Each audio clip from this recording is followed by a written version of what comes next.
Welcome to the Pink Bamboo Ceiling Barriers and Breakthroughs for Asian American Women Leaders session. I will now turn the microphone over to our presenter. Mele?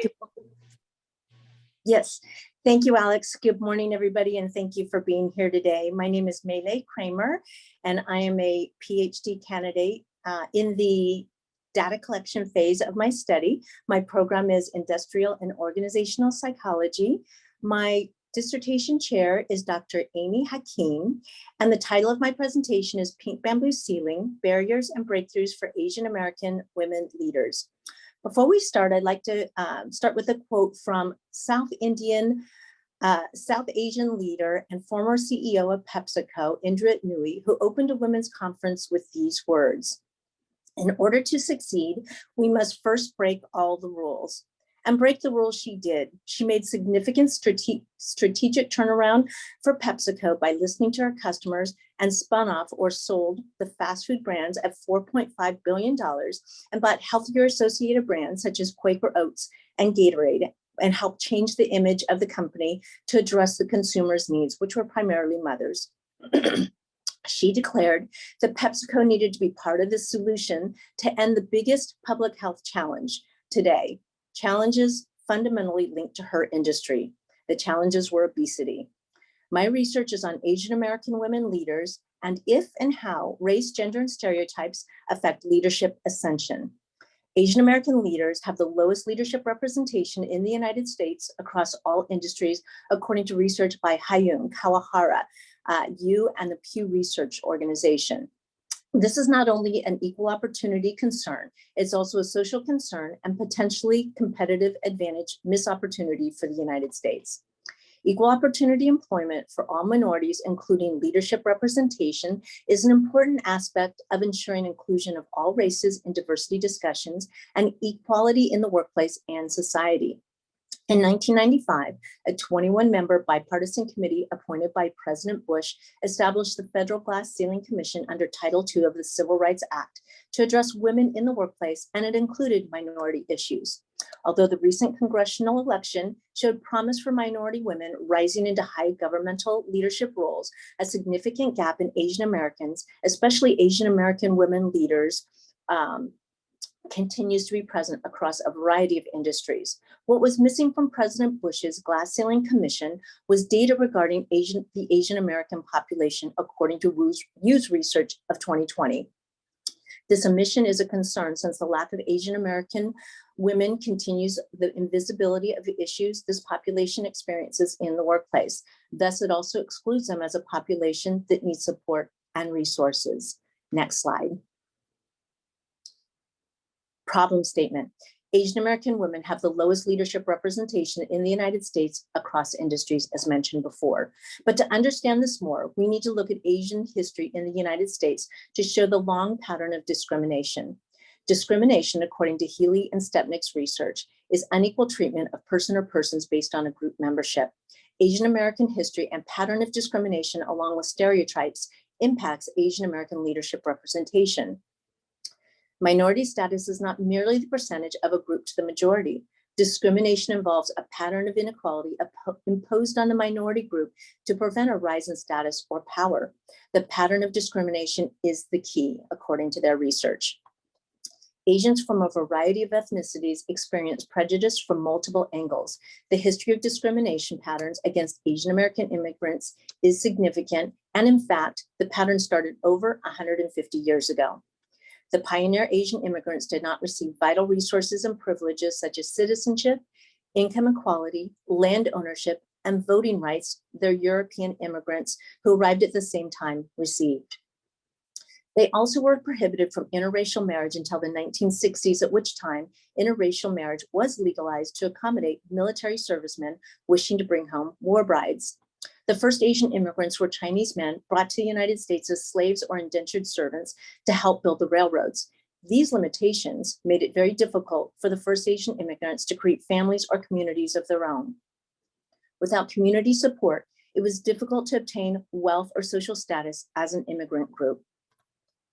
Asian Americans are the most diverse and fastest growing minority group in the United States, according to Hughes research. And they have the highest average education level of all minority groups and dominant groups in America, according to Manning and Trine's research of 2018. However, Asian Americans make up less than 1% of the leadership population, according to a variety of research Kawahara and colleagues, 2014, Pew Research, 2019, and Hughes Research of 2020. In a recent research study conducted by Lean Organization and McKinsey & Company, 2019, 329 organizations collectively employing 13 million people were reviewed. This study was conducted to determine female leadership in the corporate workspace. Of the 68,500 men and women workers, there were only 5% of the women were women of color or in senior leadership roles, and only 4% were in C-suite positions compared to white women at 18% and 21% respectively. A study by Kawahara and Chin back in 2013 showed Asian American executive officers and directors included only 96 men and women, which meant that they collectively held 127 seats at the Standard & Poor's 1,500 companies in total. This represented less than 1% of those seats. Asian American women are even less represented as organizational leaders. Hai in 2005 described this gap, coining the term the bamboo ceiling, which underscores the barriers facing Asian Americans pursuing leadership advancement. Over 15 years, the data has not changed much for Asian American women. She underscores the invisibility of Asian American women by discussing data from 2002. She looked at 10,092 Fortune 500 corporate officers of their companies. She found that only 30 or 0.29% were Asian American women. Asian American women have the highest education level, as mentioned before, or Asian Americans have the highest level of education, as mentioned before, from Manning and Trine's research from 2018. New data from Saremont Research Study of 2021 shows 67% of Asian American women hold bachelor's degrees and over 33% hold master's degrees in or higher. However, they still make up less than 1% of the leadership population, as mentioned before. This is puzzling since other research by Gutermeyer and colleagues back in 2019 analyzed archival data of 4,951 CEOs across 5 decades. The research showed increased organizational performance when Asian American leaders were in charge, especially during periods of crisis and decline. Researchers have found organizations that support diversity in the workplace report higher performance and productivity, according to numerous studies, but I underscored Lorenzo and Reeves 2018 and Turbin and colleagues 2019 studies.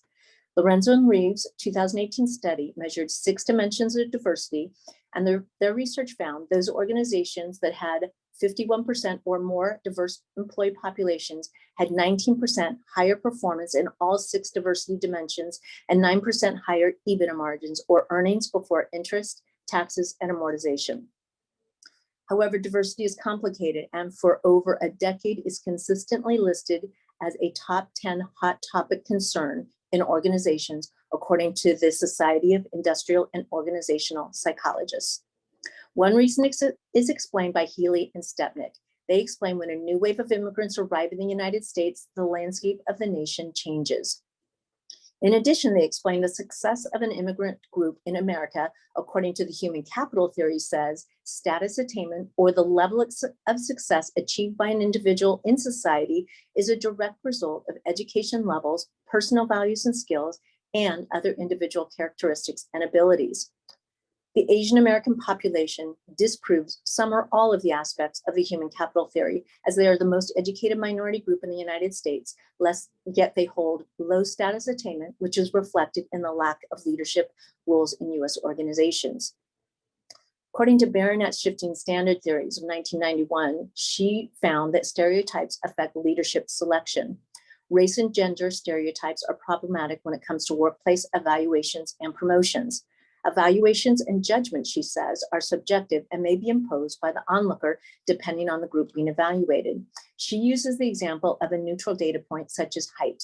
She used 5'9".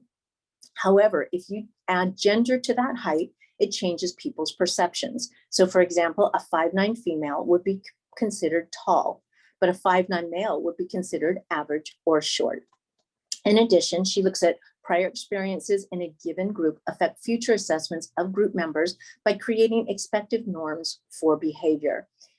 She used the example of the common rule standard view, which in her study that she found that perceives male leaders are more competent than female leaders by the common rule standard. Since this is the standard, it is believed to be real. The perceiver holds the gender stereotype as truth, despite equally rated positive performance reviews between men and women candidates. She states the male leader bias may prevent women and minority from equal advancement in leadership positions or promotions in the workplace, especially if there is a lack of awareness of that bias. The history of Asian race stereotypes and Asian gendered stereotypes against Asian men and women is significant and also problematic to leadership advancement.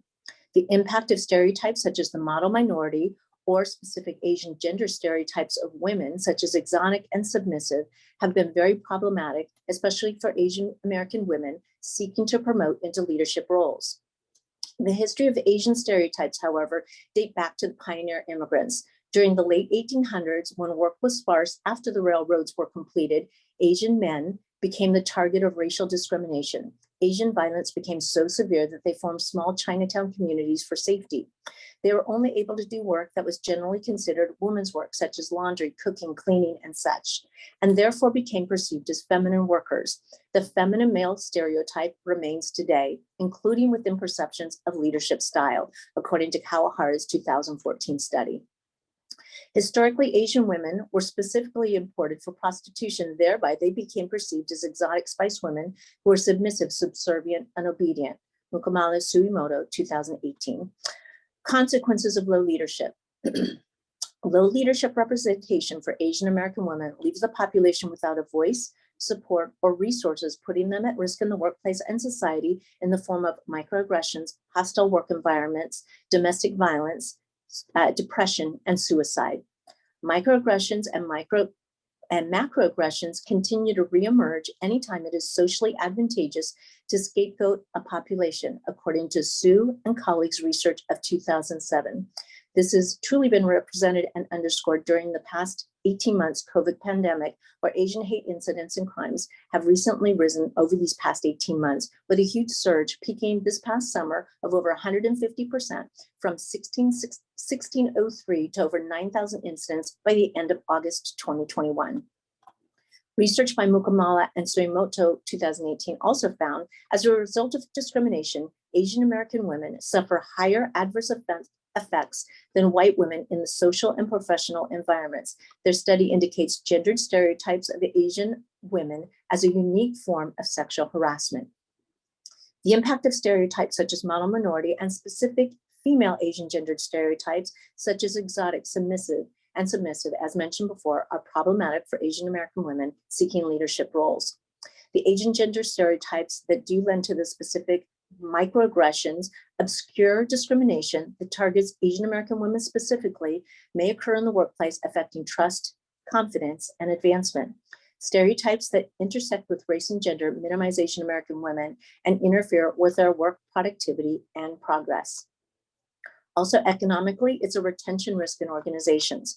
Asian Americans who don't advance show a high percentage of resignation, according to G and Peck study of 2018. And in a recent study by Stereotypes Research Group in 2021 show 45% of Asian American women aspire to promote into executive C-suite level roles. However, 48% are already showing to be at risk of resigning from their current employer. Retention loss costs the organization a minimum average of half the employee's salary and can be upwards of 1.5 to 2 times the employee's salary in upper level roles. Back in 2000, researcher Louis mentioned leadership is a form of social advocacy, which has not been studied among Asian American women because they're portrayed stereotypically to be passive, apolitical, and portrayed in the media as demure, obedient, and sex objects, and also victims of patriarchal traditional Asian culture. Next slide. The purpose of this qualitative feminological study is to examine the lived experiences of Asian American women in the workplace to learn about if and how race, gender, and stereotypes affect leadership, promotion, and career trajectory. My research questions are, what is it like for Asian American women and Asian American women aspiring into leadership roles in US organizations to experience race, gender, and stereotyping? What are the lived experiences of Asian American women leaders and aspiring leaders in US organizations regarding their leadership style and strategy? What leadership qualities and characteristics do Asian American women value in a model leader? And what support do they receive in terms of guidance, training, mentorship, and leadership training during their careers? Significance. Underrepresentation of Asian American women leave them without a voice at the C-suite tables, also at risk in the workplace and society for hostile work environments and microaggressions, discrimination via microaggressions. It also leaves them with social powerlessness and mental health concerns. Domestic violence is upward of 60% for some Asian cultures. That's over double the national average for domestic violence. Depression is rising according to CUME 2018 study, and suicide is the #2 cause of death for Asian American women under the age of 40. The theoretical framework that I'll be using, or am using, is Kimberly Crenshaw's intersectionality framework. Her intersectionality work describes the African American woman's experience through complex nature of multiple dimension axes. Intersectionality is significant when multiple dimensions such as race and gender are being considered. This framework will address the multiple axes of race, gender, and social complexities for Asian American women in this study. So for example, Kimberly Crenshaw mentioned that the African American woman's experience is not the same as the African American man's experience. African American woman's experience is not the same as a white woman's experience. And the and the white woman's experience is not the same as a white man's experience. So it's the complexity of these different axes that are important to study for a holistic view of an experience. And as mentioned before, I outlined Bernays' shifting standard theory as it pertains to stereotypes. Next slide. Relevant scholarship. So my literature review focused on looking at the history of Asian immigration and discrimination. I also looked at labor contribution to the US, the economic value. I mentioned the railroads before. The railroads were completed ahead of schedule, yet Asians or the Chinese did not receive any recognition in the paper announcement. I think it was a golden spike announcement of the success. Agriculture, the Asians that came in to help work the land, specifically in California, the agriculture was primarily a wheat agriculture crop, and they transformed it into a thriving fruit and vegetable agriculture crop along with wheat. And technology today, is very predominant, especially in the Silicon Valley, where STEM types of careers, many Asian Americans are predominant. As mentioned before, I also looked at literature review for stereotypes pretty extensively, model minority and Asian gendered stereotypes. And then again, I mentioned the theoretical frameworks were also a major part of my literature review. Next slide. Procedures and methods. So this qualitative phenomenological research was conducted using qualitative surveys, semi-structured interviews, and document analysis. The qualitative surveys were conducted through SurveyMonkey and launched through MTRIC platform to help recruit participants. The data analysis was done through qualitative thematic coding and in vivo. I may be changing the platform over to Deduce just for user-friendly reasons. But qualitative research consists of a set of interpretive material practices that make the world visible, focusing on focal points that qualitative research can draw out, such as to capture individuals' point of view in depth, examine constraints of everyday life, and to secure rich description of the participants' experience, according to Denson and Lincoln's research. The participants, or the demographics of the participants, are Asian American women ages 18 to 65 years old who currently are leaders or intending to ascend into executive leadership roles and work in US organizations.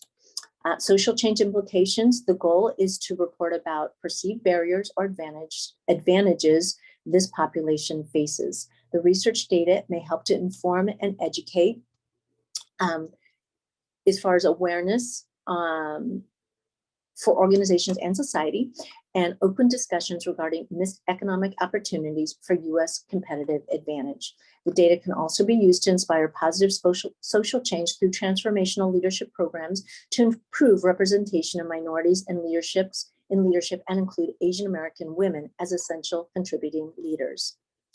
Next slide. Oh, before we go to the next slide, I want to use a real world example. The former Minister Park Young-sung of the Republic of Korea spearheaded international collaboration during the COVID-19 crisis, was still going on, obviously, by delivering over 180 million COVID vaccines worldwide in March 2021.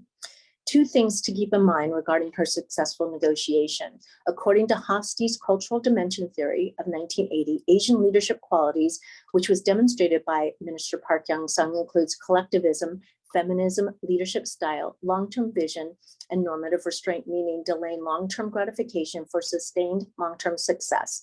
This leadership style allowed for rapid positive action during the pandemic crisis to create global collaboration and mobilized that effort for a win-win for all involved. As a result, she was able to deliver 180 million vaccines worldwide. Second, she was able to accomplish this success through negotiations by looking at what has been in place for some time, over a couple of decades, called incubator autonomous startups. And what they do is they foster these startup innovative groups. And then she went to look at them during the pandemic to see which ones could be helpful during the crisis. Through complex international negotiations with one of the autonomous startups called Pungalim Pharmaceuticals, she connected them to Pfizer Pharmaceuticals, and they were able to deliver contract agreements that was beneficial on a global scale. She used the Pungalim's case syringe medical device, and it delivered 20% more efficacious delivery of the vaccine than the current medical devices that were being used. This also increased new jobs because Pungalim was so small, they need to actually build a manufacturing facility very quickly, very rapidly, and they employed over 50,000 new employees or created new jobs for the Republic of Korea. All the while, Pfizer had a 20% increase in profitability during this time, and 180 million COVID vaccines were delivered starting in March 2021. In essence, this is an example that may provide insight and hope for Asian American women as powerful, untapped leadership contributors to positive innovation and change in a rapidly changing global landscape. Next slide. So these are the references, and this is just actually a sampling of the references, but it covers the literature review that I was explaining earlier. And next slide, final remarks. So I want to close with another rule breaker, Alan Joyce, CEO of Qantas Airlines, who did a radical transformation turnaround of the airline. He shares the reason for their success. We have a very diverse environment, very inclusive culture. These characteristics got us through tough times. Diversity generated better strategy, better risk management, better debates, and better outcomes. By implementing transformational leadership programs to include all minorities through minority mentor programs, employing empathy leadership training, and conducting cultural competency assessments into leadership training, we invest in ensuring economic sustainability and hopefully competitive advantage. So I want to thank you for attending my presentation, and I hope you enjoy the rest of the symposium. And I leave it open for questions.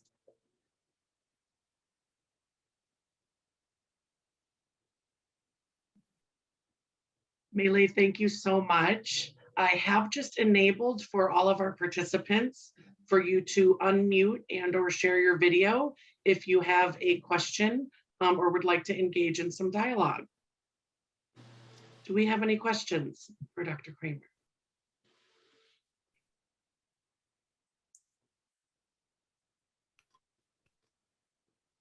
Maybe my microphone wasn't on. Mele, hi, this is Dr. Williams. Can you hear me? Yes, I can. Hi, Dr. Williams. Thank you for being here. Okay, good. How are you? So Fine, how are you doing with data collection? Are you almost done? Yeah, I'm pretty with the interviews? Yes, so I've actually completed 14 interviews. I have 3 more scheduled. So the interview qualifiers were 12, but I felt like because of the population and the low amount of data that we have, more might be better. And I have some things that are already at saturation and some things could have more exploration. Also on the surveys I've collected, the surveys were more supplemental. The concern was that I would not get enough participants. So the surveys kind of matched another format that other researchers did. It was actually Makamala and Suimoto did both for the same reason. They were concerned they wouldn't get enough. So I have 42 surveys. So they're primarily supplemental. Also, it's kind of nice to see the difference when someone is just responding online versus a Zoom face-to-face interview. So does that answer the question? We're almost there. Yes, yes, wonderful. Thank you for sharing. Thank you. Thanks, Dr. Williams. Let's see, I see somebody, Dr. Gee, hello. She has a question in the chat. I'm not sure if you explained this earlier, but when you say Asian American, who is included in this term? For example, are women from India included? Yeah, thank you. Is it Dr. Watley? Thank you for your question. So according to my study, what I did is I actually kept it conservative with the census definition of Asian American, which includes 19 different cultures. And yes, South Asian and Southeast Asian, also Hawaiian and Pacific Islanders are included. So everything that was in, and I used the 2010 census because when I started, that's really what was out, and the 2020 census is still yet to have all the data there. I hope that answers your question.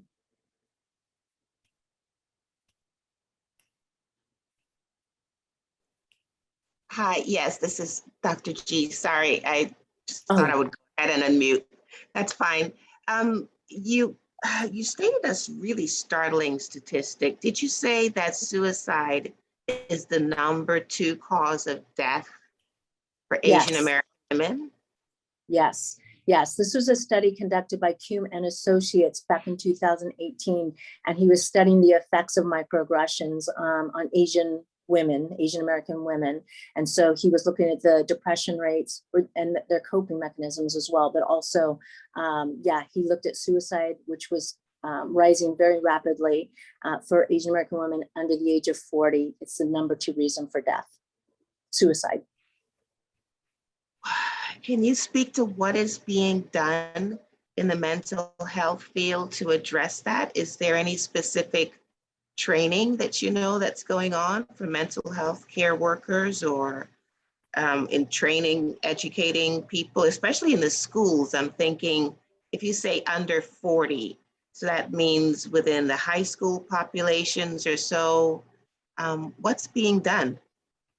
Yeah, that's a great question, and what still needs to be done. So according to the Asian American Psychological Association, they have been really focusing on data-driven and empirical data research to look at, first of all, what the problems are, and then also looking at effective treatments, trying to get education out there for the unique experiences, which are somewhat different than others, and trying to put those comparisons out there when you say youth. So there is definitely a push to get that data out there, or to get the research out there. I think it just hasn't socialized out to the regular psychological population or psychology population, definitely in schools. I know that the AAJC, which is the Asian American Justice Association, I believe it is, and I can put the links in the chat box, but they're actually doing a phenomenal education program right now, or education project, and they're trying to get it implemented in the schools so people have more awareness of not only the history, but also the experiences and the diversity, because there's a lot that I had to learn to do this research. And so I believe they just got it regulated in Illinois. So they are allowing these to be in the public schools, and they're beautifully done. They're not negatively focused. They do a lot on culture. They do a lot on history. And it's already completely, I shouldn't say completely, they'll say it's never done, but they have a K through 12 curriculum that is really thoughtfully put together. But in terms of psychology, I think we have a long way to go. We definitely have a long way to go. Does that answer your question? Yes, it's just so alarming. I mean, I was not aware of that. So thanks for that education. I just cannot believe it's suicide is, you know, the number two killer. That's just, yeah, that's truly alarming. And I hope more is done. And certainly your research will add to that narrative of why we need to pay attention to the needs of certain cultural groups and just educate people, really. Yeah, I thank you for saying that. And I do think that this is not unfixable. I think, you know, with everything, it's a matter of awareness, empathy, and it's not just for the Asian population, but it's for everyone. I think we've gotten away from really looking at people as people. So hopefully, you know, this type of study will put a little bit of light out there, and just building upon and hoping that other people want to research after me too. I'm trying to put a couple links in here for you. One of the things I found very useful during my study is I did an inclusive leadership certification as well. But, you know, really to take a look at what are our implicit biases. You know, we might be surprised that we have more than we think. And then I'll get the AAJC. Let me see if I can find that. I think this one, oh, it's the AAGC, so it's Asian Advocacy. I'll have to actually get that. I thought I had the link in my notes here, but you'll have to go under, once you get into the website, it's aajc.org. You go into the education, or you have to go into the search box for education, because all that curriculum is primarily for educators, but those that are interested also can see it. They do a workshop series. They also got permission to use the PBS documentary for parts of their education project. So it's the aajc.org, and then you just go into their search bar and hit education project. So I hope that answers your question.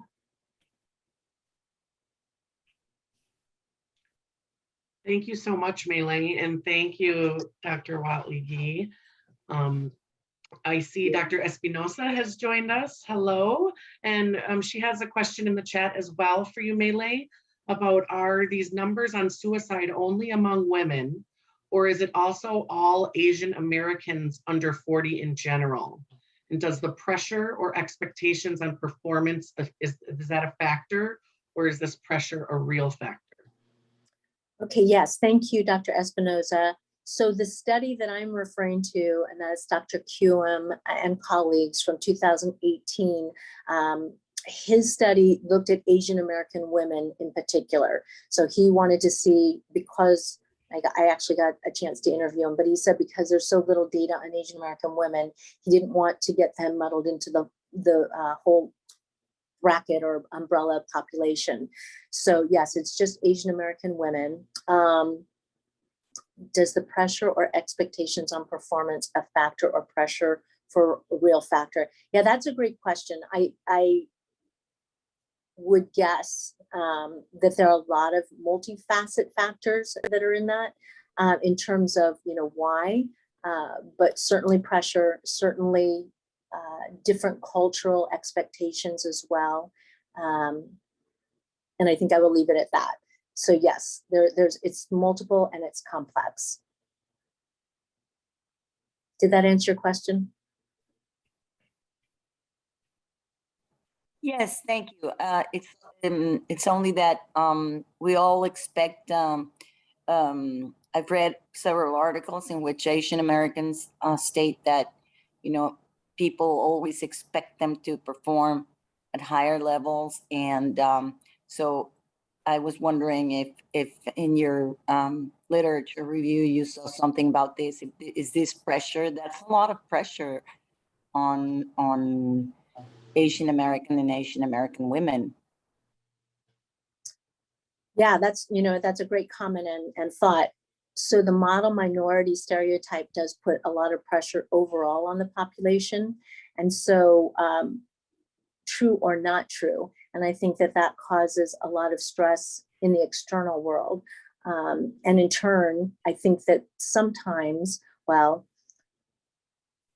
it has been said in literature that sometimes it's cyclic as well. So because the stereotype is out there, especially in the younger population, they have a belief that they need to hold up to those expectations. So being able to kind of unpack this and being able to, you know, be seen more as individuals versus a large group of over 19 different cultures with, you know, a high spectrum or broad spectrum in economic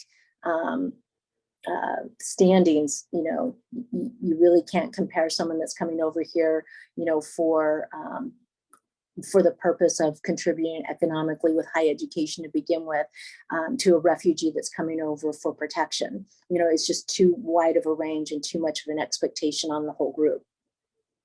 So I know there is more research being generated out there.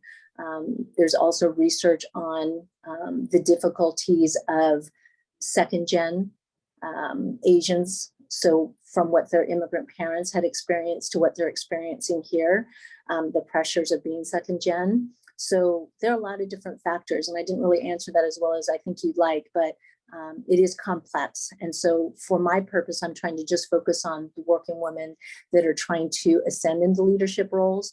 Some have revealed some information, but until I really have collected it all and had chance to really code it properly, it doesn't make sense for me to say something that would only really be my opinion at this point. No, thank you. Thank you so much, Dr. Espinosa and Mele. This is great conversation after an equally amazing presentation. We do have about 3 or 4 minutes left. Are there any other questions or dialogue that you would like to have with Mele from anyone? All right. Well, I would like to thank everyone so much for joining us.